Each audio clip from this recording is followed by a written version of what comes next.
और बड़ी देर तक उसकी ओर देखते ही रह गए।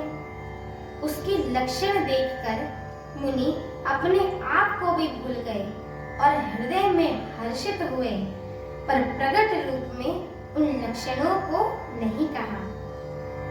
जो इसे ब्याहेगा वह अमर हो जाएगा और रणभूमि में कोई उसे जीत न सकेगा। यह शील निधि कन्या जिसको वरेगी, सब चर अचर जीव उसकी सेवा करेंगे। सब लक्षणों को विचार कर मुनि ने अपने हृदय में रख लिया और राजा से कुछ अपनी ओर से बनाकर कह दिया। राजा से लड़की की सुलक्षण कहकर नारद जी चल दिए, पर उनके मन में यह चिंता थी कि मैं जाकर सोच विचार कर अब वही उपाय करूं जिससे यह कन्या मुझे वरे। इस समय जब तब से कुछ नहीं होने वाला, हे विधाता मुझे यह कन्या किस तरह मिलेगी।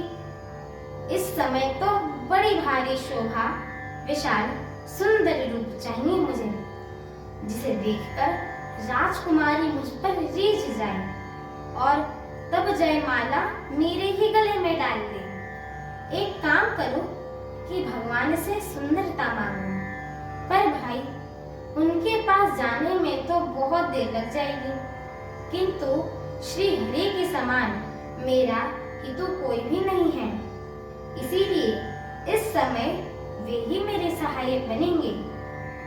उस समय नारद जी ने भगवान की बहुत प्रकार से विनती की। तब लीलामय कृपालु प्रभु वहीं प्रकट हो गए। स्वामी को देखकर नारद जी के नेत्र शीतल हो गए और वे मन में बड़े ही हर्षित हो गए कि अब तो काम बन ही जाएगा।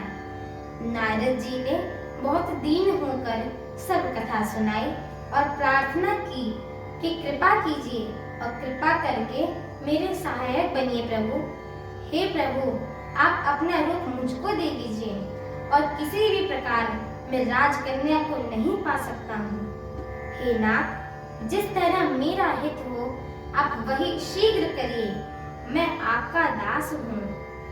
आपकी माया से विशाल बल देख दीन दयालु भगवान मन ही मन हंसकर बोले कि हे नारद सुनो, जिस प्रकार आपका परम हित होगा हम तो वही करेंगे, दूसरा कुछ नहीं। हमारा वचन असत्य नहीं होता। मेरी आगे की कथा सुनने के लिए मेरे चैनल को लाइक, शेयर, सब्सक्राइब एवं कमेंट अवश्य करें। बोलिए श्यावर रामचंद्र की जय हो, माता जानकी की जय हो, पवन सुत हनुमान की जय हो। जय श्री राम।